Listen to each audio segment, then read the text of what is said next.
Якуб Колас, верш «Пьяница». Годзе, жонка, ну, не лайся, больш гарэлкі ані ў зуб. Калі вып'ю я хоць кроплю, бей мяне, цягай за чуб. Сам нябож я добра знаю, што з гарэлкі свет гарыць. Тьфу, паскудства, тьфу, брыдота, хоць зарэж, не буду піць. Так пра жонкай спавядаўся пасля выпіўкі Тарас. Ну, на гэты раз павер мне, каб я жыў астатні раз. Ой, не раз я гэта чую. Заракалася свіння за вугол хадзіць, Тарасе. І табе не веру я.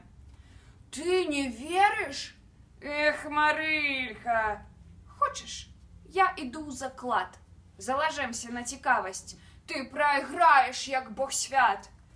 Тьфу, пад грудзі падпірае.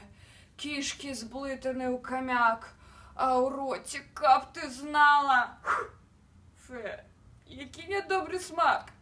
Галава, як малатарня, быццам хто завёў там млын, а ўсё грышка недавярак, каб ён спух сабачы сын. Як прусак, што з'еў бураксы, ходзіць, плёвае бядак, і да жонкі падыходзіць. Се вантробы мне чарвяк. Слухай, золатка, голубка, стаў пакорненькі Тарас, прынясе пахмяліцца, каб я жыў астатні раз.